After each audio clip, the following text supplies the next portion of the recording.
Yo estaba en el puerto de cruceros, maletas listas a mis pies, protector solar en la cara y gafas de sol puestas, lista para embarcarme en las vacaciones soñadas junto a mi hijo y su esposa. Al menos, eso era lo que creía. Hasta que, de repente, recibí un mensaje en el celular. Mamá, ha habido un cambio de planes. Tú no vas al crucero. Llevaremos solo a la familia. En ese instante, mi corazón se congeló. Pero antes de continuar, revisa si ya estás suscrito al canal y escribe en los comentarios. ¿Desde dónde estás viendo este video? Nos encanta saber hasta dónde están llegando nuestras historias. Aún puedo sentir el olor a salitre de aquella mañana. El puerto de Veracruz estaba repleto de turistas animados, cargando maletas y sonrisas. Yo también sonreía, ansiosa por el crucero familiar que habíamos planeado durante meses. A mis 62 años, sería mi primer viaje en barco, un pequeño sueño cumplido después de tanto trabajo. Mi protector solar en el bolso de paja, mi sombrero de playa nuevo, 3 vestidos comprados especialmente para las cenas formales. La felicidad de una mujer sencilla a punto de realizar un sueño modesto. Mi hijo Rafael estaba atrasado, nada inusual. Desde que se casó con Patricia, la puntualidad se había vuelto un artículo de lujo. Me senté en una banca cerca del área de embarque y esperé, observando a las familias que llegaban animadas, abrazadas, unidas, como pensé que la nuestra sería. Fue entonces cuando mi celular vibró. Mensaje de Rafael. Mamá, ha habido un cambio de planes. No vendrás con nosotros en el crucero. Patricia prefiere que sea solo la familia. Te explicamos mejor cuando volvamos. Leí aquellas palabras 3, 4, 5 veces. Mis ojos no lo creían, pero mi corazón ya lo sabía. Levanté la cabeza y ahí estaban, en la cubierta superior del barco, Rafael, Patricia y mis 2 nietos, Mateo y Julia. No se dieron cuenta de que los observaba. O quizás se dieron cuenta y fingieron que no. Patricia sonreía, acomodándose el cabello rubio mientras le señalaba algo a los niños. Mi hijo miraba su celular, probablemente verificando si yo había leído su mensaje. Solo la familia. ¿Como si yo fuera qué? ¿Un satélite distante? ¿Una extraña? ¿No la mujer que lo crió sola, que trabajó en 2 empleos para que él pudiera estudiar en buenas escuelas, que lo abrazaba cuando llegaba llorando después de perder partidos de fútbol? Mis manos temblaban. Tomé mis maletas y salí de aquel puerto sin mirar atrás. El taxi me dejó en casa 40 minutos después. Entré en el apartamento que antes parecía acogedor y ahora sabía a abandono. Tiré el bolso en el sofá y fui directo a mi oficina, donde guardaba todos los documentos importantes. En el segundo cajón, dentro de una carpeta azul, estaba el contrato de la casa de Rafael. La casa que yo les había comprado hacía 5 años, cuando se casaron. La casa donde yo no era bienvenida para cenas de fin de semana, porque Patricia necesita espacio para crear su propio ambiente familiar. La casa cuya última cuota hipotecaria yo había pagado exactamente 2 meses atrás. La casa que todavía estaba a mi nombre. Ellos nunca se habían importado con ese detalle. De hecho, Rafael siempre decía, «Es solo burocracia, mamá, lo resolvemos después». Y yo, ingenua, creía que era solo cuestión de tiempo hasta que formalizáramos la transferencia. Pero ahora entendía, no era olvido, era conveniencia. Sequé las lágrimas que ni siquiera había notado que estaban cayendo. Respiré hondo e hice una llamada. «Doctor Marcelo, soy Elena Oliveira. ¿Recuerda aquella casa que compré para mi hijo? Sí, esa. Necesito saber cuáles son mis opciones legales». Mientras conversaba con mi abogado, una calma extraña comenzó a envolverme. No era rabia, aunque estaba allí, latiendo bajo mi piel. Era una claridad que nunca había sentido antes. Como si de repente todas las piezas encajaran. Las palabras de Patricia sobre crear límites saludables. El creciente distanciamiento de Rafael. Los comentarios sobre que yo era demasiado intensa con los nietos. Las excusas para no incluirme en celebraciones. Incluso el hecho de que, En las últimas Navidades, yo recibía regalos cada vez más impersonales, una olla eléctrica, una tarjeta de regalo de tienda departamental. No eran incidentes aislados, era un patrón. Un plan para alejarme lentamente, manteniendo solo lo que les interesaba. Mi apoyo financiero, mi disponibilidad para emergencias, mi nombre en los documentos de la casa que no podían pagar solos. Yo había sido reducida a una función. Un cajero automático emocional y financiero. El doctor Marcelo confirmó lo que yo ya sabía. La casa era legalmente mía. Yo podía hacer lo que quisiera con ella. Vender, alquilar, modificar. Todo estaba a mi nombre, y no había ningún documento que prometiera la transferencia futura a Rafael.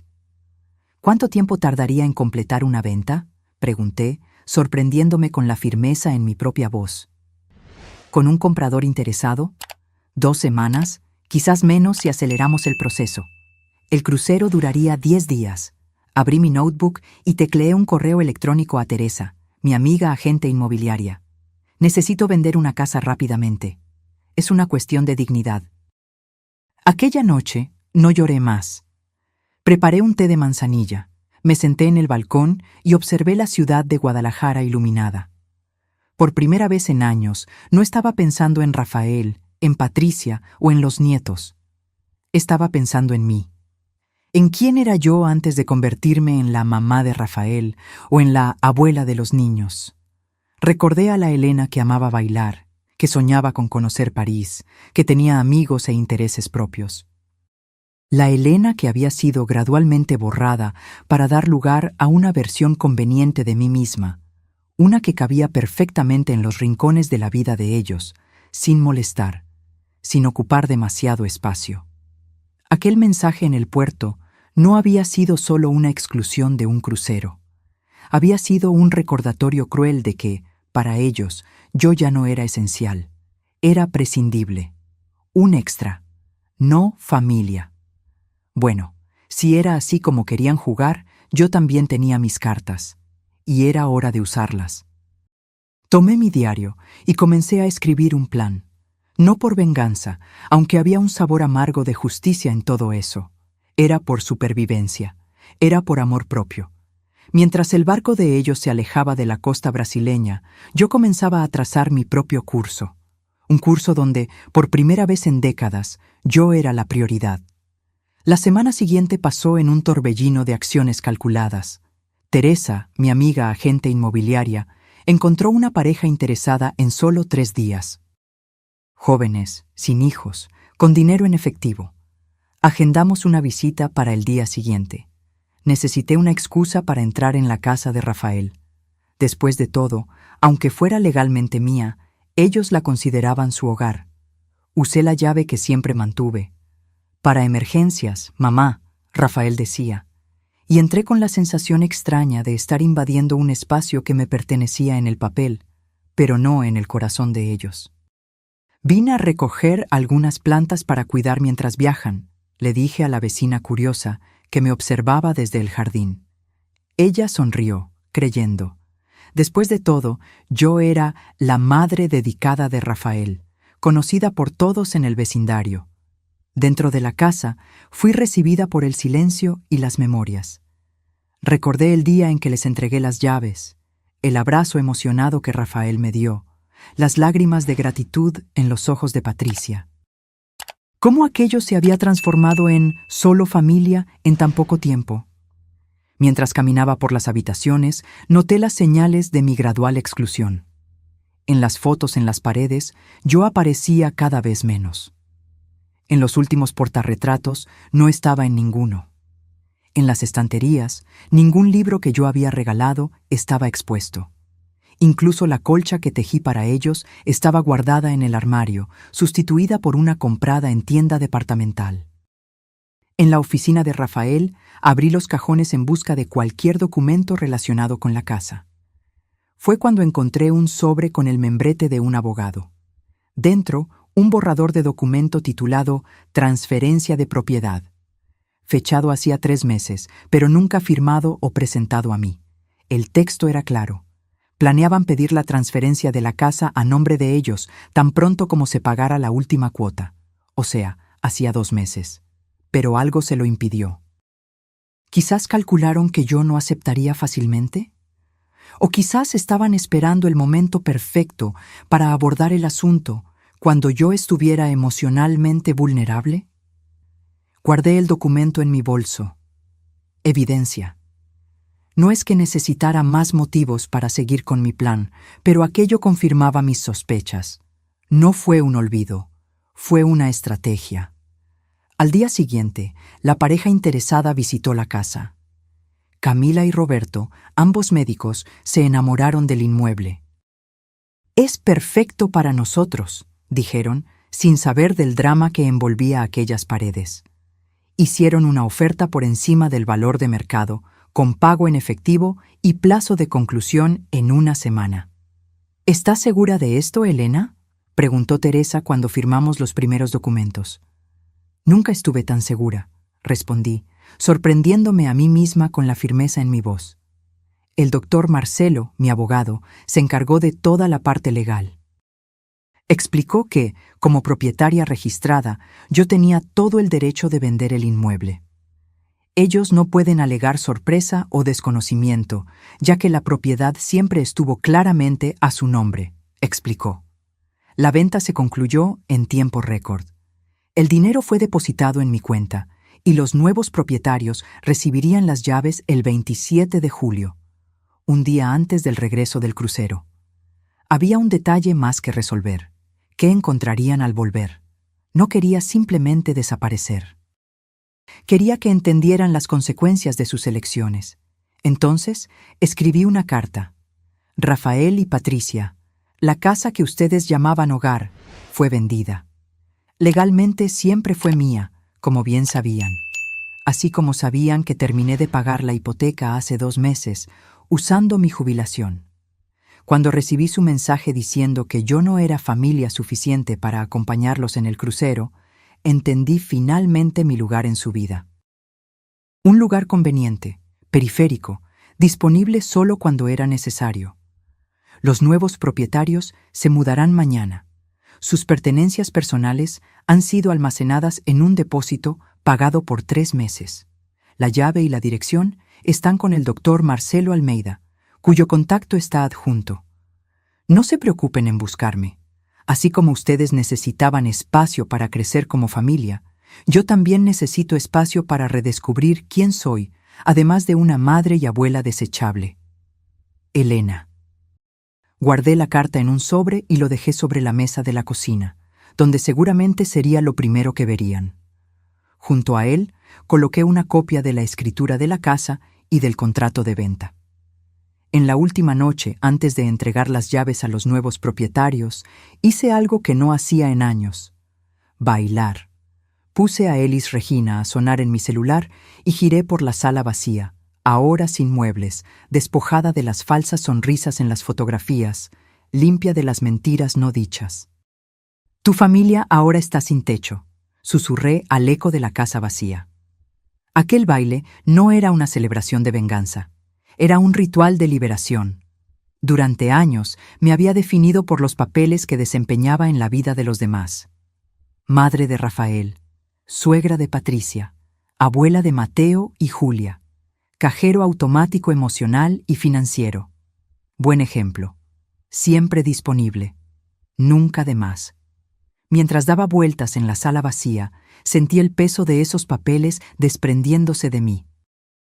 Era como si cada vuelta me devolviera un pedazo de la Elena que un día fui, aquella que tenía sueños propios, deseos, una vida más allá de servir a los demás. Al día siguiente, entregué las llaves a Camila y Roberto. Estaban radiantes, hablando de planes para redecorar, de cómo transformarían la habitación extra en una oficina compartida.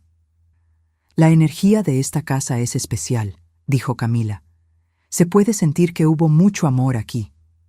«Lo hubo», respondí. «Pero no todo amor sobrevive a la conveniencia». Ella me miró sin entender, pero sonrió de todas formas. Yo también sonreí, una sonrisa genuina por primera vez en días.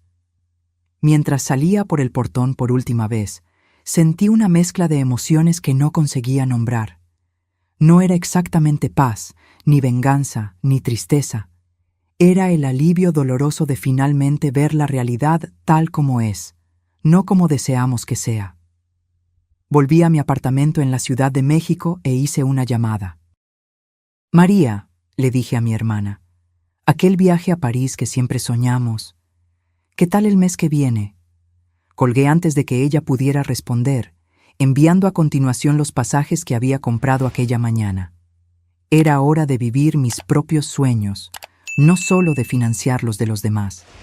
Aquella noche, dormí profundamente por primera vez desde el día en el puerto. Sin pesadillas, sin despertar sobresaltada, sin aquel dolor en el pecho que me acompañaba hacía semanas. Mientras el barco volvía lentamente a la costa brasileña, yo me alejaba cada vez más del puerto de Veracruz, de donde habían partido. No físicamente, sino emocionalmente. Ellos planeaban regresar a una vida que ya no existía. Yo planeaba partir hacia una vida que estaba apenas comenzando. El vuelo a París salía en exactamente 30 días, tiempo suficiente para organizar mi nueva vida y asistir de lejos a las consecuencias de mi decisión. No por crueldad, sino porque necesitaba entender que aquello no era una pesadilla temporal, era la realidad que había construido para mí misma, un ladrillo de abnegación a la vez. 3 días antes del regreso del crucero, recibí un mensaje de Rafael. «Mamá, te extrañamos. Los niños preguntan por ti todos los días. No puedo esperar para mostrarte las fotos». Sonreí amargamente a la pantalla del celular. La hipocresía era tan transparente que casi podía verla brillando entre las palabras. Ninguna disculpa por la exclusión, ningún reconocimiento de la herida causada, solo la continuidad del guión en el que yo debía desempeñar mi papel, la madre comprensiva, siempre lista para perdonar. No respondí. Cada notificación no leída era un pequeño acto de rebelión contra décadas de disponibilidad incondicional. Al día siguiente llegó otro mensaje, ahora de Patricia. «Elena, te trajimos unos chocolates belgas maravillosos. Julia los eligió especialmente para la abuela». Una vez más, lo dejé en visto. El silencio era mi única respuesta posible en aquel momento. Porque si comenzaba a hablar, quizás no conseguiría parar. Y aún no estaba lista para ese enfrentamiento. Cuando faltaban 24 horas para el desembarque, Rafael llamó. Lo dejé ir al buzón de voz. «Mamá, es extraño que no respondas. ¿Está todo bien? Estamos preocupados. Llegamos mañana a las 6 de la tarde. ¿Podemos pasar a cenar? Los niños te extrañan». La preocupación en su voz parecía genuina, lo que hacía todo aún más confuso. ¿Cómo podía excluirme tan fríamente y después actuar como si nada hubiera pasado? Era como si viviéramos en realidades paralelas. El día del desembarque me desperté temprano y fui a la cafetería cercana al puerto. De lejos, vi el enorme barco blanco acercándose lentamente a la costa. En algún lugar, en aquella estructura flotante, estaban las personas que un día llamé familia. Pedí un espresso doble y observé el movimiento creciente en la terminal. Familias ansiosas esperando a sus seres queridos, conductores de aplicaciones sosteniendo carteles con nombres, vendedores ambulantes ofreciendo agua y refrigerios. A las 18:15 vi a Rafael, Patricia y los niños bajando la rampa. Estaban bronceados, sonrientes, cargados de bolsas. Julia sostenía un peluche nuevo. Mateo vestía una camiseta de alguna isla caribeña. Parecían la imagen perfecta de la familia feliz. Me giré antes de que pudieran verme. Pagué mi café y salí. No necesitaba asistir al momento en que leerían mi carta, en que se darían cuenta de que la casa ya no era de ellos. Eso no me traería satisfacción. Volví a mi apartamento y apagué el celular. Lo que fuera que sucediera en las próximas horas, yo no quería ser testigo. No se trataba de torturarlos o saborear su confusión. Se trataba de finalmente crear el espacio que yo necesitaba para sanar décadas de pequeñas desilusiones. Aquella noche, dormí un sueño inquieto. Parte de mí aún se sentía culpable, condicionada a poner las necesidades de ellos por encima de las mías. Pero otra parte, la que crecía más fuerte cada día, sabía que había hecho lo necesario. A las 7:43 de la mañana siguiente sonó el timbre. Miré por la mirilla y vi a Rafael. Estaba solo, con profundas ojeras y el rostro pálido. Abrí la puerta sin decir palabra. «¿Cómo pudiste?». Fueron sus primeras palabras, la voz temblando entre rabia e incredulidad. «¿Vendiste nuestra casa sin siquiera consultarnos?». «No era nuestra casa, Rafael. Era mía. Siempre lo fue. Está en el contrato que nunca te importó leer». Se pasó las manos por el cabello, desorientado. «Pero vivíamos ahí, teníamos una vida ahí, los niños crecieron en esa casa. Y yo tenía planes de viajar con ustedes, de ser parte de la familia. Es curioso cómo los planes cambian, ¿no?». «Fue solo un viaje, mamá, un único viaje». «No, Rafael. Fue la gota que derramó el vaso. Fue el momento en que finalmente entendí mi lugar en tu vida. Conveniente cuando me necesitan, desechable cuando les estorbo». Se tiró en el sofá, pareciendo repentinamente exhausto. «¿Dónde vamos a vivir ahora? ¿Pensaste en los niños?». Aquella pregunta encendió algo dentro de mí. Décadas de sacrificios, de poner las necesidades de él por encima de las mías, y aún así, la primera preocupación no era conmigo, con mis sentimientos, con el dolor que me causaron. Era con la inconveniencia que yo había creado. Tienen 3 meses de depósito pagado, tiempo suficiente para encontrar otro lugar. Y sí, pensé en los niños, pensé en qué tipo de adultos se convertirán, viendo cómo tratan a su propia madre. Rafael me miró como si yo fuera una extraña. De cierta forma, quizás lo era. La madre que él conocía, dócil, siempre disponible, lista para sacrificarlo todo, había desaparecido en el puerto aquel día. «Patricia está destrozada», dijo él, como si eso debiera importarme. «¿Y cómo crees que yo me sentí cuando leí tu mensaje aquel día? Solo familia, como si yo fuera una conocida distante, no la mujer que te crió sola». «Fue solo una expresión desafortunada, mamá. No significaba nada». «Significaba todo, Rafael. Y lo sabes. Fue el resumen perfecto de lo que he estado sintiendo por años. Que solo soy bienvenida cuando es conveniente. Que mi papel es financiar sueños, no participar en ellos». Se levantó, caminando nerviosamente por la sala. «¿Qué quieres de nosotros? ¿Una disculpa? Está bien, lo siento. Ambos lo sentimos mucho. Fue insensible, fue incorrecto. ¿Pero vender nuestra casa? Esto es desproporcionado. No quiero una disculpa forzada. Y no es por la casa, es por respeto, es por finalmente entender mi valor». «¿Y cuánto vale ese respeto? ¿El precio de una casa?». Aquella pregunta me golpeó como una bofetada. De repente, vi con claridad cristalina lo que estaba sucediendo. Él no estaba allí porque le importaran mis sentimientos o porque hubiera entendido su error. Estaba allí porque necesitaba un techo. Todavía no lo entiendes, ¿verdad? Esto no es una negociación. La casa fue vendida. Los nuevos dueños ya se mudaron. Es irreversible, así como el daño que ustedes causaron al excluirme de aquel viaje. ¿Y ahora? ¿Qué hacemos? ¿Ustedes? No lo sé. Yo voy a París en 27 días. Finalmente voy a vivir mi vida, no solo existir en función de la de ustedes». Rafael me miró como si hubiera recibido un shock. «¿París? ¿Por cuánto tiempo?». «No lo sé. Quizás algunas semanas, quizás meses, quizás no vuelva». Tomó su celular, las manos temblando.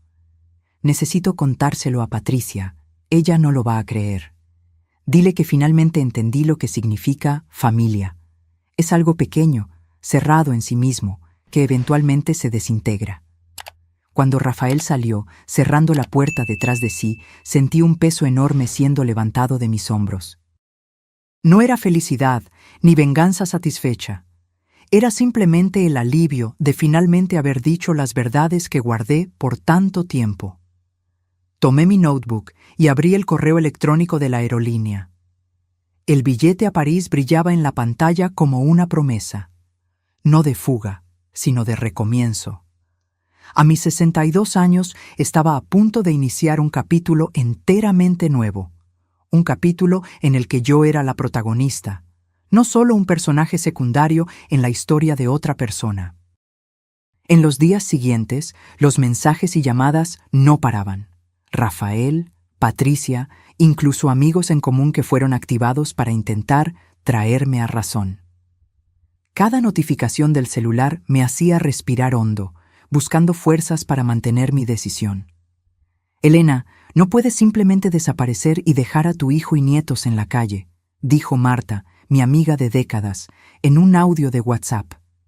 Sé que te hirieron, pero esto es desproporcionado. Desproporcionado. Esa palabra me perseguía. Como si hubiera una medida exacta de reacción para cada herida, una ecuación perfecta para calcular cuánto sufrimiento merecía cuál respuesta. No están en la calle, Marta, respondí. Están en un depósito pagado por 3 meses. Además, Rafael gana bien.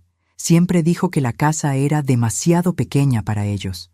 Ahora tienen la oportunidad de encontrar algo que realmente se adecúe a la familia. Incluso al teclear esas palabras, sentía una punzada de culpa. No por mis actos, sino por la persona amarga en la que parecía estar convirtiéndome. Esta no era la Elena que yo conocía. O quizás lo era, finalmente liberada después de décadas, reprimiendo sus verdaderos sentimientos. En el 10º día después de la venta de la casa, recibí un ramo de flores. Rosas blancas, mis favoritas, con una tarjeta escrita a mano por Patricia. Elena, entiendo tu dolor y pido sinceras disculpas por cómo te hicimos sentir. ¿Podemos conversar? No por nosotros, sino por los niños. Te extrañan. El llamado a los niños era predecible. Sabía que eventualmente los usarían como escudo emocional, como último recurso para hacerme ceder. Pero esta vez no funcionaría, porque yo también los extrañaba, dolorosamente.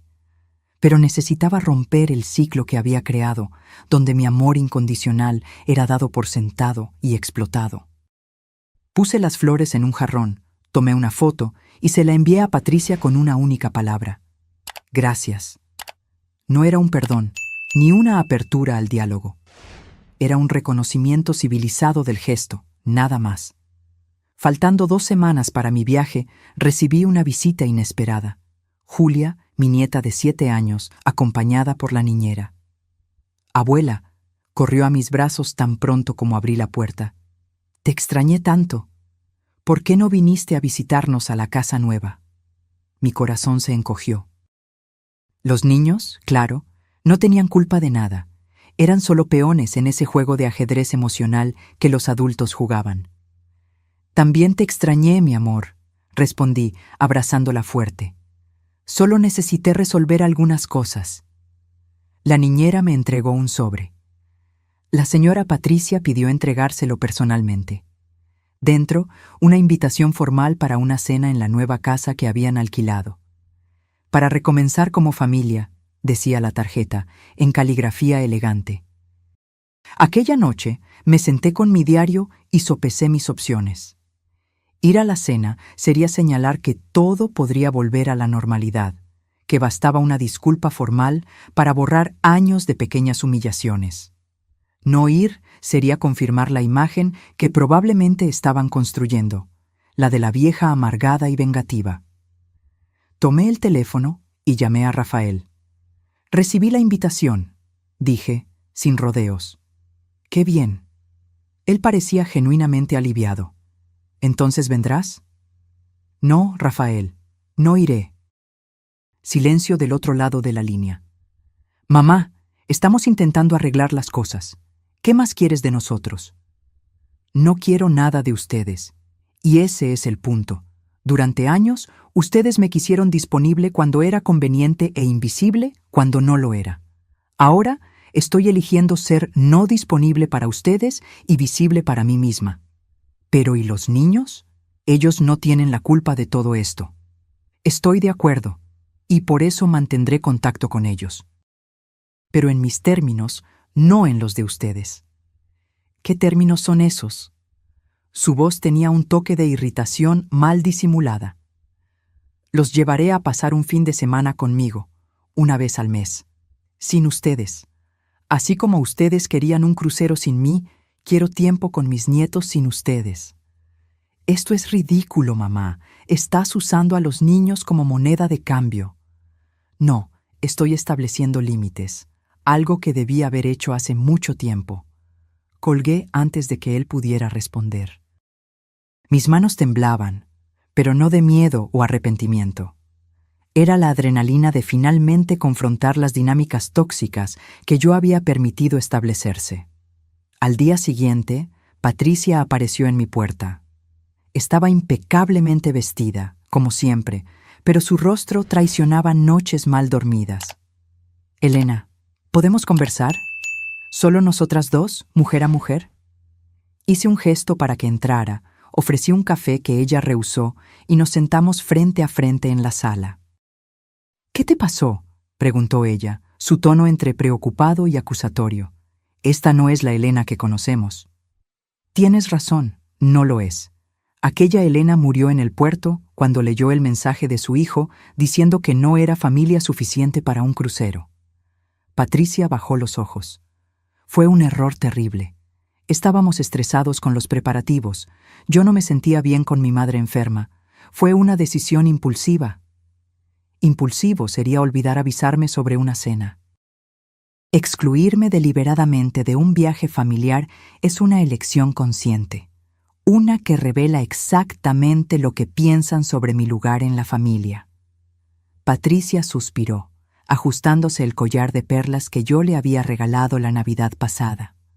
Siempre fuimos agradecidos por todo lo que hiciste por nosotros, Elena. La casa, el apoyo financiero, la ayuda con los niños. ¿Y es agradecidos? ¿Es así como demuestran gratitud? ¿Tratándome como una empleada cuyos servicios pueden dispensar cuando es inconveniente? No es justo ponerlo de esa forma, protestó ella, la voz temblorosa. Hemos intentado construir nuestra propia familia, nuestra propia identidad como pareja. A veces, eso significa establecer límites. Límites, repetí, sintiendo el sabor amargo de la palabra. Es curioso cómo esos límites nunca se aplicaron cuando necesitaban dinero para reformar la cocina, o cuando querían dejar a los niños conmigo para viajar por trabajo. Patricia se ruborizó ligeramente. Sé que parece hipócrita. No parece, Patricia, lo es.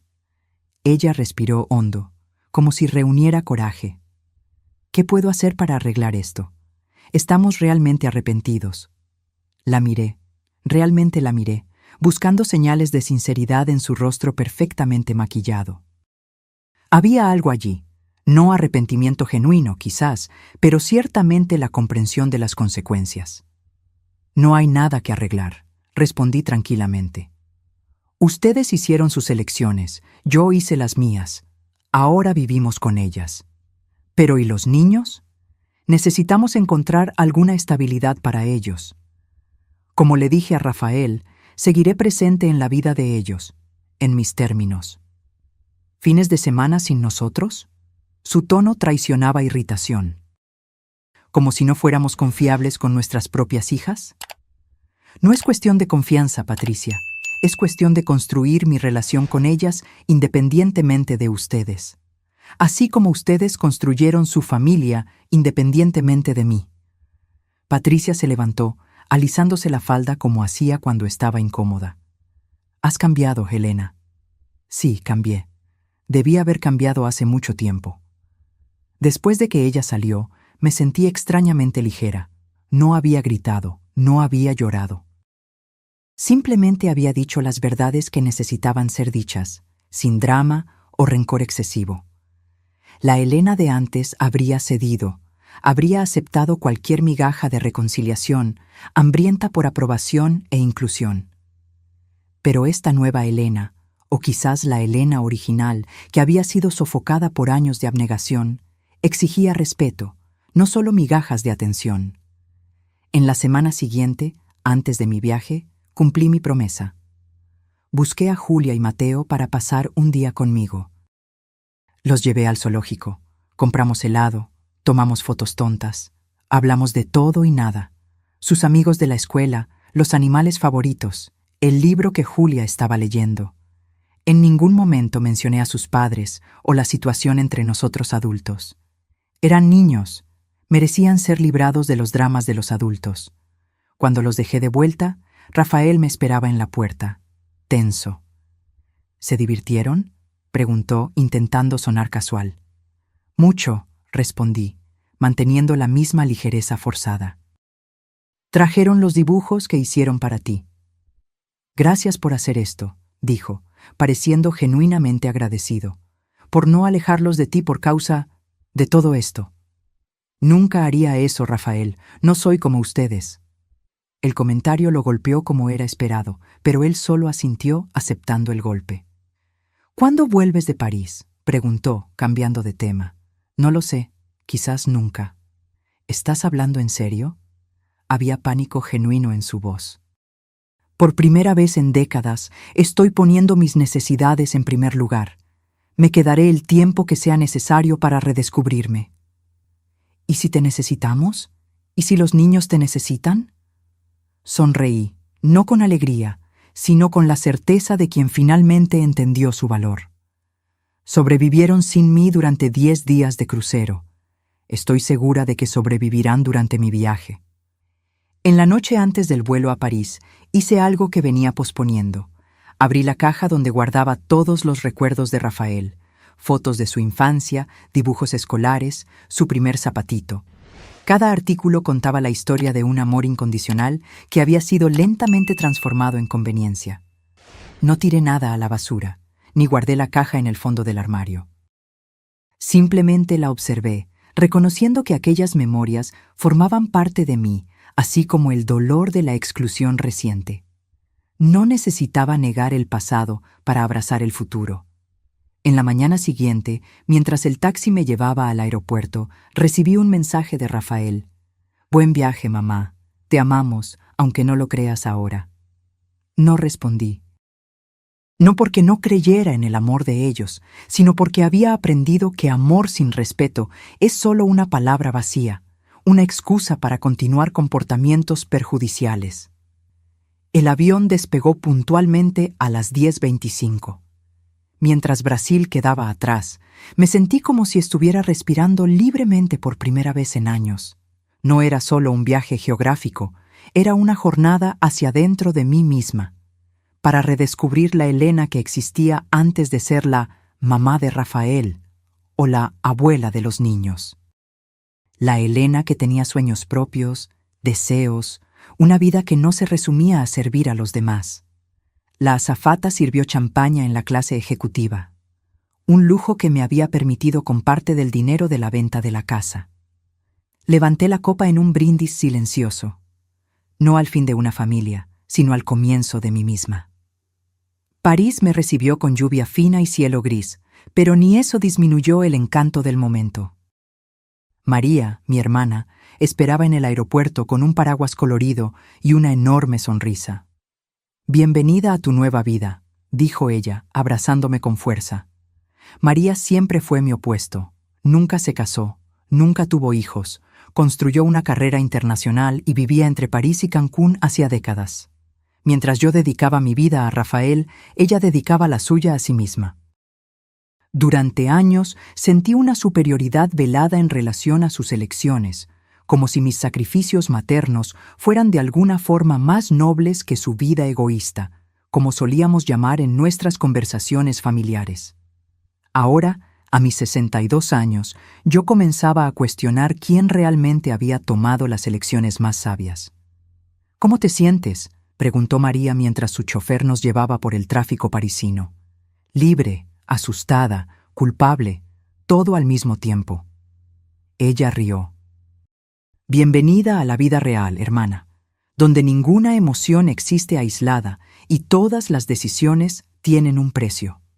El apartamento de María quedaba en el Marais, un barrio histórico lleno de galerías, cafés y tiendas de diseñadores independientes.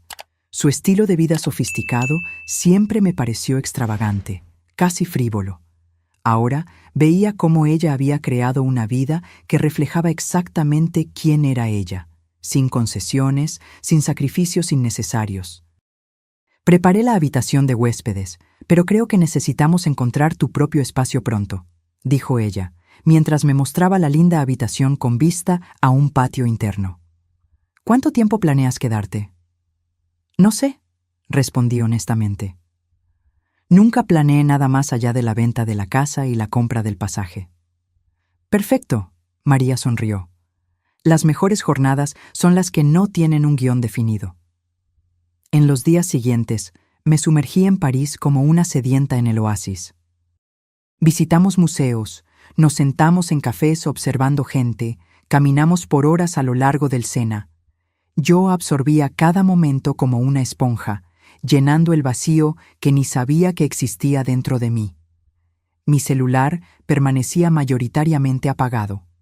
Lo encendía solo una vez al día, generalmente por la noche, para verificar mensajes importantes y hacer una corta videollamada con Julia y Mateo. Las conversaciones eran siempre ligeras, enfocadas en sus actividades diarias y mis descubrimientos en París. Nunca hablábamos sobre la situación con sus padres o sobre cuándo yo volvería. Una semana después de mi llegada, María organizó una cena con algunos de sus amigos, artistas, escritores, profesores universitarios, personas fascinantes que vivían vidas intensas y significativas mucho más allá de los 60 años. Esta es mi hermana Elena. Me presentó a una mujer elegante de cabello gris. Finalmente descubrió que existe vida más allá de ser madre y abuela.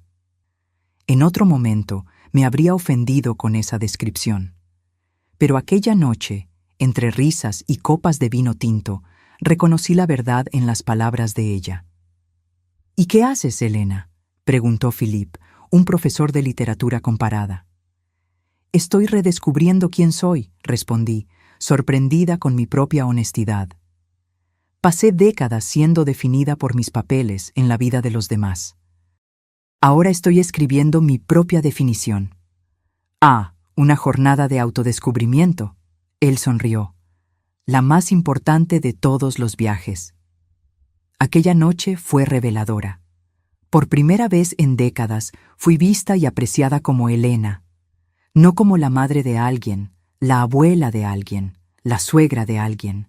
Solo Elena, con opiniones, historias y sueños propios. Al día siguiente, María me sorprendió con una propuesta. Tengo un amigo que alquila un pequeño apartamento en el 11e arrondissement. Nada lujoso, pero con todo el encanto parisino. ¿Quieres verlo? ¿Alquilar? ¿Para mí? Pero no sé cuánto tiempo me quedaré. Exactamente por eso, sin compromiso a largo plazo, solo un lugar tuyo mientras decides los próximos pasos. El apartamento era un típico estudio parisino, pequeño, pero perfectamente organizado, con ventanas altas que dejaban entrar la luz dorada del otoño, piso de madera antigua que crujía ligeramente bajo los pies, una cocina minúscula pero funcional. Es perfecto, susurré, sintiendo que aquel espacio simbolizaba exactamente dónde estaba yo en la vida. Un lugar transitorio, pero mío. Un comienzo. En aquella misma tarde, firmé un contrato de 3 meses, renovable. Con parte del dinero de la venta de la casa, podía darme el lujo de este tiempo de transición sin preocupaciones financieras inmediatas. Después de 2 semanas en París, recibí un correo electrónico del doctor Marcelo.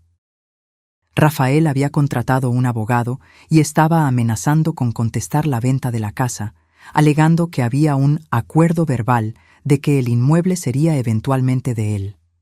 No se preocupe, escribió el doctor Marcelo. Sin documentación formal no hay nada que puedan hacer legalmente. La venta fue completamente legítima. Aún así, la noticia me afectó, no por el miedo de perder la batalla legal, que sabía ser inexistente, sino por la confirmación de que Rafael aún no había entendido.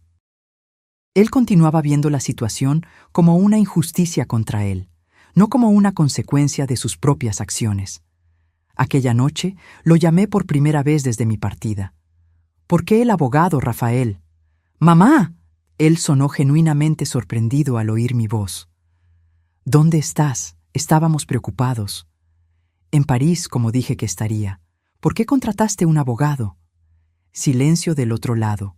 Luego un suspiro. Porque no es justo. Aquella casa era nuestro hogar. Teníamos un acuerdo. ¿Qué acuerdo, Rafael? ¿Aquel que existía solo en tu cabeza? ¿O aquel que planeaban imponerme después que terminé de pagar la hipoteca? ¿De qué estás hablando? Encontré el borrador de la transferencia de propiedad en tu oficina, fechado hace 3 meses, nunca presentado a mí. Ustedes estaban esperando el momento justo para presionarme, ¿no? Más silencio. Fue idea de Patricia.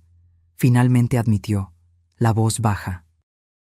Ella creyó que deberíamos oficializar la situación, ya que vivíamos ahí hacía años, y tú siempre dijiste que la casa era para nosotros. Y ustedes decidieron eso sin consultarme, así como decidieron que yo no era familia suficiente para el crucero. Son situaciones completamente diferentes. No, Rafael, son exactamente iguales. En ambos casos, ustedes tomaron decisiones sobre mi vida, mis sentimientos y mis propiedades sin considerarme digna de participar en la conversación. Lo oí respirar hondo, como hacía desde niño cuando intentaba controlar la frustración. ¿Y ahora? ¿Vamos a vivir en este impas para siempre? ¿Tú en Europa, rencorosa, y nosotros aquí intentando reconstruir nuestras vidas? No estoy rencorosa, Rafael.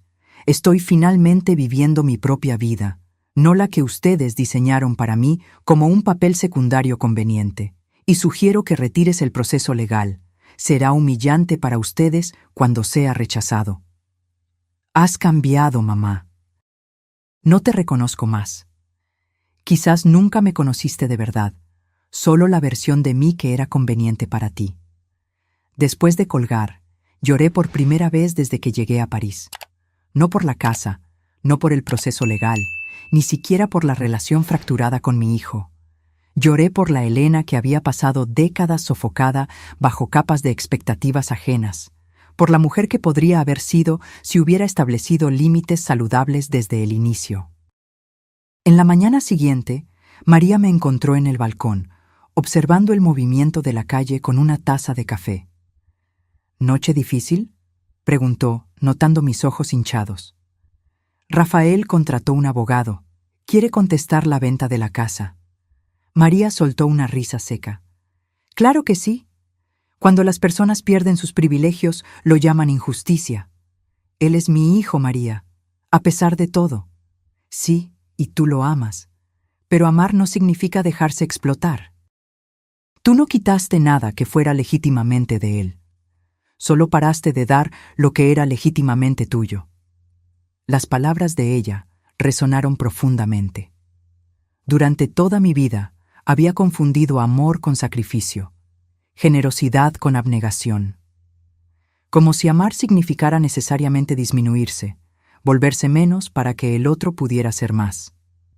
Pero el verdadero amor, por otros y por sí misma, no exigía ese desequilibrio.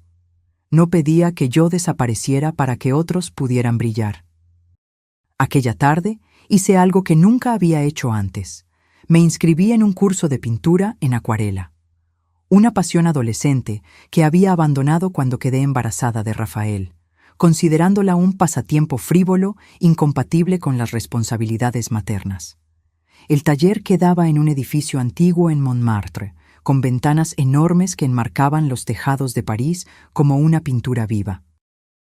El profesor, un señor de cabello blanco y manos manchadas de tinta, nos recibió con una sonrisa gentil. «La acuarela es como la vida», dijo él, demostrando una pincelada suave. «Puedes guiar el agua, pero nunca controlarla completamente. La belleza está en aceptar los caminos impredecibles que ella elige». Mientras mezclaba colores y los observaba fluir por el papel, tuve una epifanía. Era exactamente eso lo que estaba aprendiendo a hacer con mi propia vida. Guiar, no controlar. Aceptar lo impredecible, encontrar belleza en los caminos inesperados. Al final de la clase, Había creado un pequeño paisaje, imperfecto ciertamente, pero vibrante de colores y posibilidades, así como el nuevo capítulo que estaba comenzando a escribir para mí misma. El otoño en París transformó los árboles en explosiones de rojo y dorado, como si la ciudad entera estuviera celebrando mi transformación personal. Los días se volvían más cortos, pero de alguna forma mis horas parecían más plenas, más significativas. Establecí una rutina que era exclusivamente mía. Me despertaba temprano, tomaba café en una pequeña boulangerie en la esquina, donde el dueño ya me reconocía, y guardaba un croissant aún caliente. Caminaba por parques diferentes cada día, asistía a mis clases de acuarela 2 veces por semana, y por la noche, muchas veces cenaba con María y sus amigos, o simplemente me quedaba en mi pequeño apartamento, leyendo o pintando. Era una vida simple, pero completamente mía. Cada decisión, cada momento, era elegido por mí y para mí. Las semanas pasaron y la frecuencia de los mensajes de Rafael disminuyó gradualmente. El doctor Marcelo me informó que él había desistido del proceso legal, aceptando finalmente que no tenía base para contestación. Continué haciendo videollamadas regulares con Julia y Mateo, pero incluso estas se volvieron menos frecuentes a medida que ellos se adaptaban a la nueva dinámica familiar. A mediados de noviembre, recibí un correo electrónico inesperado de Patricia. Elena, espero que estés bien en París. Las fotos que envías a los niños son hermosas. A ellos les encanta mostrar a sus amigos dónde la abuela está viviendo ahora. Escribo para pedir disculpas. Genuinas, esta vez. No por las molestias prácticas que nos causamos el uno al otro, sino por el daño emocional que te causamos a lo largo de los años. Rafael y yo hemos estado en terapia de pareja desde que partiste. No fue fácil enfrentar ciertas verdades sobre nosotros mismos, sobre cómo te tratamos, sobre los patrones tóxicos que establecimos. El terapeuta nos ayudó a ver cómo normalizamos comportamientos manipuladores y egoístas, disfrazándolos como establecimiento de límites saludables o construcción de nuestra propia familia. La verdad es que dimos tu generosidad por sentada. Peor, la explotamos conscientemente, sabiendo que tú nunca dirías no, nunca establecerías límites firmes, nunca exigirías reciprocidad. No espero que perdones u olvides, ni estoy pidiendo que vuelvas o que restaures la situación anterior. Solo quería que supieras que tu decisión drástica nos forzó a confrontar verdades dolorosas e iniciar cambios reales. Rafael tiene dificultad en expresar esto, así que tomo la libertad de hablar por los dos. Él todavía está procesando mucha rabia y culpa, pero está progresando. Los niños están bien. Te extrañamos, pero respetamos tu jornada, con sinceros deseos de bienestar, Patricia. Leí el correo electrónico varias veces, intentando discernir manipulación disfrazada de sinceridad.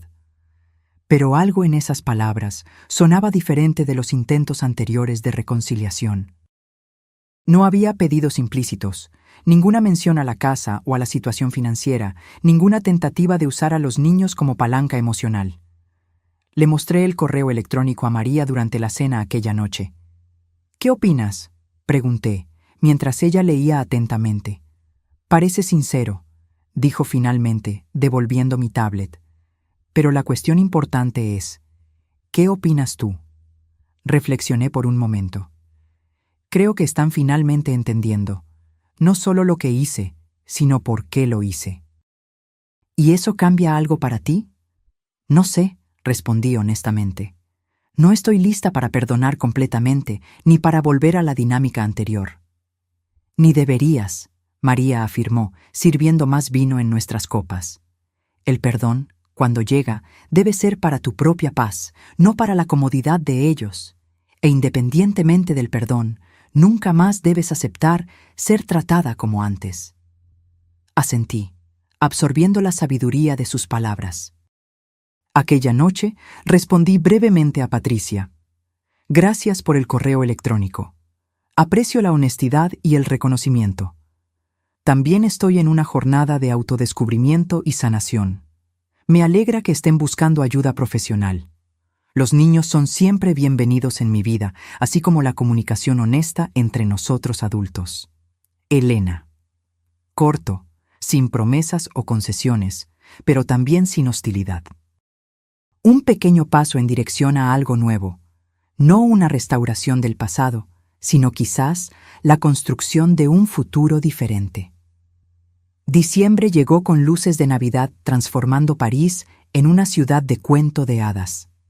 Mi clase de acuarela organizó una pequeña exposición de fin de año y, para mi sorpresa, 2 de mis piezas fueron seleccionadas. Nada grandioso, solo una pequeña galería en el Marais, pero para mí representaba algo monumental, el reconocimiento de mi valor más allá de los papeles familiares. En el día de la apertura de la exposición, me quedé parada delante de mi acuarela enmarcada, una vista del Sena al atardecer, con tonos de azul y morado fundiéndose en el horizonte. No era técnicamente perfecta, pero capturaba algo real. Un momento de paz que había experimentado sola, sentada a la orilla del río. «Es hermosa», dijo una voz familiar detrás de mí. Me giré, asombrada, y allí estaba Rafael. «¿Qué estás haciendo aquí?», pregunté, casi sin aliento de sorpresa. «Patricia vio la invitación de la exposición en tu Facebook. Creí que quizás era hora de una conversación cara a cara». Él parecía diferente, más delgado, con ojeras sutiles bajo los ojos, pero también con una expresión más suave, menos defensiva. «¿Viniste solo?». «Sí». Patricia se quedó con los niños. Ella entendió que necesitábamos este tiempo, solo nosotros dos. Salimos de la galería y caminamos hasta un café cercano. La noche estaba fría, pero clara, con un cielo estrellado que raramente se veía en la ciudad iluminada. «Tu pintura es realmente bonita», dijo él cuando nos sentamos con chocolates calientes humeantes. «No sabía que pintabas». «Yo tampoco», respondí con una leve sonrisa. «Hay muchas cosas sobre mí que tú no sabes, que yo misma no sabía». Él asintió, removiendo el chocolate con la cuchara. «He pensado mucho sobre eso, sobre cómo nunca realmente te vi como una persona completa, con deseos y sueños propios. Eras solo madre, una extensión de mí mismo, de alguna forma». La honestidad desarmante me tomó por sorpresa. Este no era el Rafael defensivo que había dejado atrás. «La terapia parece estar funcionando», comenté. Él dio una pequeña sonrisa. «Es difícil, doloroso en realidad, confrontar patrones que ni sabía que tenía. Ver cómo traté a la persona que más me amó en el mundo. Aún te amo, Rafael. Eso nunca cambió. Lo sé, y abusé de ese amor por años».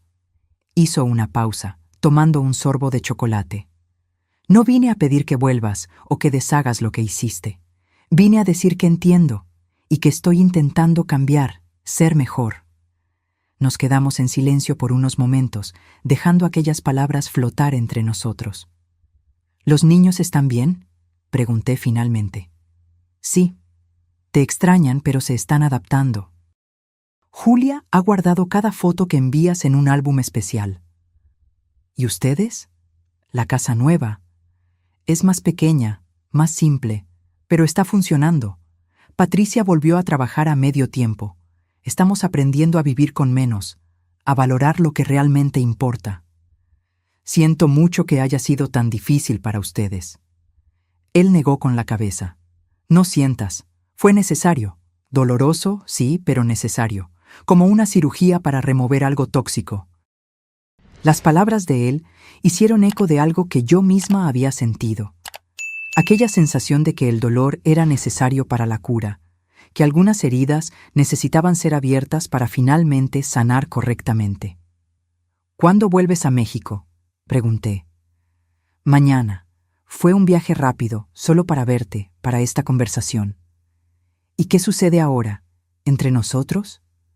Rafael pensó por un momento. «No sé. Creo que comenzamos de nuevo, de alguna forma, no como antes. Eso sería imposible e insalubre. Pero quizás podamos construir algo nuevo, basado en respeto mutuo esta vez». Asentí, sintiendo una mezcla compleja de emociones. No era perdón completo, ni reconciliación inmediata. Era algo más matizado, más maduro, el reconocimiento de que las relaciones, como las personas, pueden evolucionar y cambiar. Me gustaría que conocieras a mis amigos aquí en París, dije impulsivamente. María está organizando una cena de Navidad la próxima semana. Me encantaría, él sonrió, pero tengo que volver por Patricia y los niños. Quizás la próxima vez. ¿Vas a pasar la Navidad aquí? Sí, María y yo tenemos planes. Entiendo. Él parecía genuinamente decepcionado, pero no presionó. Quizás podamos hacer una videollamada ese día. A los niños les encantaría. Me encantaría eso, respondí sinceramente. Cuando nos despedimos en la puerta del café, él me abrazó. No el abrazo rápido y automático que se había vuelto nuestra costumbre en los últimos años, sino un abrazo real, largo y sentido. Te amo, mamá, susurró en mi oído. Lo siento por todo. También te amo, hijo, respondí, dejando algunas lágrimas escapar finalmente. Siempre amé. Mientras lo veía alejarse en la calle iluminada por luces navideñas, sentí algo desatarse dentro de mí. No era perdón completo, eso aún tomaría tiempo, pero era el inicio de una cura, para él, para mí, para nuestra relación rota. Aquella noche pinté hasta tarde en mi pequeño apartamento. No era el Sena esta vez, ni París. Era una playa mexicana, con aguas azul turquesa y arena dorada. Un lugar a donde una vez llevé a Rafael cuando niño, donde construimos castillos de arena que la marea inevitablemente se llevaba. Llamé a la pintura reconstrucción. Santur, la Navidad en París, fue mágica de una manera que nunca había experimentado antes. María decoró su apartamento con un pequeño pino cargado de adornos vintage, luces doradas iluminaban las ventanas, y el aroma de vin chaud, vino caliente, impregnaba el aire. Sus amigos se reunieron para una cena sofisticada pero acogedora, trayendo platos de sus propias tradiciones familiares. En la mañana de Navidad hicimos la videollamada prometida con Rafael, Patricia y los niños. Ellos habían organizado un desayuno especial, con la mesa decorada y regalos envueltos con mi nombre. Para abrir cuando yo volviera, explicó Julia con ojos brillantes. La conversación fue sorprendentemente fácil, sin la tensión que yo esperaba. Patricia parecía diferente también, menos pulida y perfecta, más auténtica de alguna forma. Me mostró orgullosamente la decoración de la casa nueva, más pequeña pero acogedora, con toques personales que revelaban más personalidad que la mansión impersonal que habían habitado antes. ¿Cuándo vuelves, abuela?, preguntó Mateo, inclinándose a la cámara con ojos esperanzados. Miré a María, que asistía a la videollamada con interés discreto, y luego de vuelta a la pantalla. Aún no lo decido, querido. Estoy aprendiendo mucho aquí, redescubriendo cosas sobre mí misma. Como pintar, dijo Rafael con una sonrisa. Les mostré fotos de tu exposición. Sí, quiero aprender también, exclamó Julia. ¿Podemos tener clases juntas cuando vuelvas? Me encantaría eso, respondí, sintiendo una ola de ternura. Quizás podamos encontrar un profesor en Monterrey. Después de la videollamada, María y yo salimos para una caminata por los Champs-Élysées, admirando las decoraciones festivas y el movimiento de familias disfrutando del feriado. Parecen realmente diferentes, comentó María. Más humildes. Sí, concordé. Creo que están realmente intentando. La terapia, la nueva realidad financiera, quizás incluso el shock de perderme de repente. Todo eso parece haber despertado algo en ellos. ¿Y eso cambia tus planes?, María preguntó, entrelazando su brazo en el mío mientras caminábamos. Reflexioné por un momento. No sé si tengo planes exactamente, más una dirección que un destino. Muy filosófico, ella rió. Pero seriamente, ¿estás pensando en volver a México? Eventualmente sí.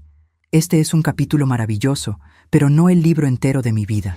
Mis nietos están allá, parte de mi corazón también. Pero no en las mismas condiciones de antes. María afirmó, no como pregunta, sino como confirmación. Definitivamente no. Nunca más seré aquella Elena invisible, conveniente solo cuando es necesaria. Paramos frente a un escaparate deslumbrante, contemplando nuestros reflejos mezclados con las luces centelleantes de Navidad. Dos mujeres de mediana edad, semejantes en los rasgos pero tan diferentes en las experiencias de vida, unidas por sangre e historia compartida. ¿Sabes lo que más me impresiona de toda esta historia?, dijo María, ajustando su bufanda roja. No es la venganza en sí, aunque haya sido magistralmente ejecutada, es cómo emergiste de ella. Muchas personas se vuelven amargas, consumidas por el resentimiento, incluso cuando vencen. Pero tú floreciste. Sus palabras me tocaron profundamente porque capturaban exactamente lo que yo misma había comenzado a percibir.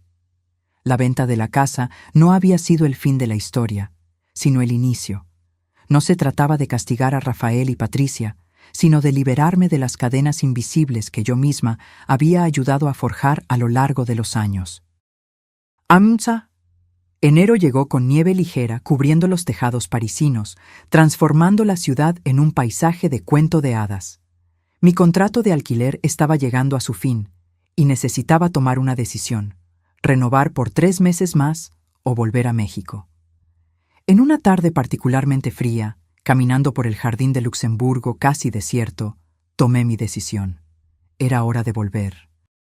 No por obligación o culpa, no cediendo a la presión familiar, sino porque estaba lista para construir el próximo capítulo de mi vida, uno que incluía a mi familia, pero también mucho más. Llamé a Rafael aquella noche y compartí mi decisión. Vuelvo en febrero, dije, pero con algunas condiciones. ¿Cuáles? Su voz demostraba una mezcla de alegría y cautela. Voy a mantener mi independencia. Ya alquilé un apartamento cerca del suyo, pero no quiero vivir con ustedes ni ser niñera a tiempo completo. Entiendo y respeto eso, él respondió prontamente. Quiero seguir pintando. Encontré un taller en Monterrey que ofrece clases similares a las que tengo aquí. Claro, mamá, tu tiempo es tuyo. Y necesitamos establecer límites claros y respeto mutuo. Todos nosotros, incluso los niños, necesitan entender que la abuela tiene su propia vida. Estamos trabajando en eso en la terapia, él dijo. Aprendiendo sobre límites saludables, no solo para protegernos, sino para respetar a los demás también. La facilidad con que él aceptó mis condiciones confirmó lo que yo ya había percibido. Algo fundamental había cambiado. No solo en mí, sino en él también. Quizás en todos nosotros. Las semanas siguientes fueron un torbellino de preparativos. Enviar algunas pinturas y libros por correo, arreglar maletas, despedirme de los nuevos amigos que había hecho. París me había dado tanto en tan poco tiempo, no solo recuerdos y habilidades, sino una versión renovada de mí misma. En la última noche antes de mi partida, María organizó una cena de despedida. Durante el brindis, me miró profundamente a los ojos y dijo: «A mi hermana Elena, que demostró que nunca es tarde para reinventarse». En el vuelo de vuelta a México, reflexioné sobre la jornada extraordinaria de los últimos meses. Había partido como una mujer herida en busca de venganza, pero regresaba como alguien mucho más complejo. Una mujer con límites claros, con pasiones propias, con una nueva comprensión de su valor más allá de los papeles familiares. La venganza había sido solo el catalizador, el empujón necesario para una transformación mucho más profunda. Mamá, Rafael y los niños me esperaban en el aeropuerto con carteles hechos a mano y sonrisas genuinas. Patricia estaba allí también, más reservada, pero visiblemente intentando. Abracé a todos, sintiendo el calor familiar mezclado con una nueva dinámica aún en formación. «Bienvenida de vuelta», dijo Rafael, cargando mis maletas. O quizás debería decir, «bienvenida a un nuevo comienzo». «Me gusta eso», respondí, sonriendo. Un nuevo comienzo para todos nosotros. En las semanas siguientes, establecimos gradualmente nuestra nueva dinámica. Cenas semanales en familia, donde conversábamos sobre asuntos reales, no solo superficialidades. días especiales con los nietos, donde yo los llevaba a parques, museos y, sí, clases de acuarela que Julia tanto había pedido. Y, más importante, tiempo para mí misma. Mi apartamento acogedor, mi taller 3 veces por semana, nuevos amigos, una vida que era verdaderamente mía. Rafael y Patricia continuaban en terapia, aprendiendo a construir una relación más saludable no solo conmigo, sino entre ellos mismos. La pérdida de la casa, aunque traumática, había forzado una reevaluación de prioridades que estaba lentamente transformándolos en mejores personas. En un domingo particularmente agradable, 6 meses después de mi regreso, estábamos todos reunidos para un almuerzo en el patio del apartamento de ellos, más pequeño que la casa antigua, pero mucho más acogedor. Observé la escena con un sentimiento de paz que jamás imaginé posible después de aquel día en el puerto. Rafael asando, Patricia arreglando la mesa, los niños jugando en el césped, yo contribuyendo con un postre que había aprendido a hacer en París. ¿Sabes lo que estoy pensando?, dijo Rafael, acercándose con una copa de vino. Nunca te agradecí propiamente. ¿Por qué? Por haber sido fuerte lo suficiente para forzarnos a cambiar, por no haber aceptado ser tratada de aquella forma. Si hubieras simplemente cedido, como siempre hiciste, continuaríamos atrapados en aquel ciclo tóxico. Sus palabras me sorprendieron. Nunca había pensado en mi venganza como un regalo para ellos también, pero de cierta forma lo había sido. El dolor de la pérdida, la humillación, el despertar forzado, todo eso había creado espacio para algo nuevo y potencialmente mejor. Aún la extraño a veces, continuó él, mirando al horizonte. La casa, quiero decir, era bonita, espaciosa. Pero me di cuenta de que nunca fue realmente un hogar. Era más un trofeo, un símbolo de estatus. Este lugar, él gesticuló al pequeño jardín donde estábamos, con sus imperfecciones y espacio limitado, parece mucho más nuestro. Asentí, entendiendo perfectamente lo que él quería decir. A veces, perdemos algo valioso solo para descubrir que lo verdaderamente precioso estaba en otro lugar. A veces me pregunto, dije yo, si habría encontrado el coraje para cambiar si no hubiera sido tan drásticamente excluida aquel día.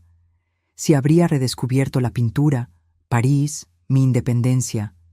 No puedo cambiar lo que hice, Rafael respondió, la voz embargada. Pero puedo prometer que nunca más te haré sentir invisible. Es todo lo que siempre quise, respondí honestamente. Ser vista, no solo como madre o abuela, sino como Elena. Aquella tarde, cuando pintaba con Julia en el pequeño estudio que había montado en mi apartamento, ella me hizo una pregunta inesperada. Abuela, ¿ya perdonaste a papá y a mamá por no llevarte en el crucero? Pausé, buscando palabras que una niña pudiera entender, pero que aún fueran verdaderas. ¿Sabes, Julia? Perdonar no significa fingir que algo doloroso no sucedió, o que no importó. Significa decidir no dejar que ese dolor controle tu futuro. Y sí, estoy perdonando un poco más cada día. Como en tus pinturas, ella dijo, sorprendiéndome con su perspicacia. Cuando te equivocas, no puedes borrar, pero puedes transformar el error en algo bonito. Sonreí, maravillada con la sabiduría de esa niña de 8 años. Exactamente así, mi amor, exactamente así. La vida continuó su flujo, con nuevos patrones estableciéndose. Yo no era más la fuente infinita de apoyo financiero y emocional para Rafael y Patricia, ni quería ser. Pero era una presencia constante y valiosa en sus vidas, especialmente para mis nietos. Era también una artista en desarrollo, una amiga, una viajera, una mujer redescubriendo pasiones adormecidas y cultivando nuevas. La casa que vendí nunca más fue mencionada, como si todos entendiéramos tácitamente que representaba un capítulo cerrado en nuestras vidas. Los nuevos propietarios la habían reformado extensivamente. Una vez pasamos por ella durante un paseo y apenas la reconocimos. Parece una vida diferente, comentó Rafael. Lo era, respondí simplemente. En mi cumpleaños de 63 años, recibí un regalo sorprendente de Rafael y Patricia, un pasaje para Italia e inscripción en un taller de pintura en Toscana. Para que continúes tu jornada, decía la tarjeta que acompañaba el regalo, con todo nuestro amor y respeto. Mirando el sobre con los pasajes, percibí que había completado un ciclo completo. El dolor de aquel día en el puerto había sido transformado en algo completamente inesperado: libertad. No solo física o financiera, sino la libertad interior de finalmente vivir como la mujer que siempre fui destinada a ser. La venganza había sido solo el comienzo. El renacimiento que le siguió, ese fue el verdadero triunfo. Ahora, si te gustó esta historia, ya haz clic en este próximo video que está apareciendo en la pantalla, porque en él la historia de traición y revuelta como nunca viste antes.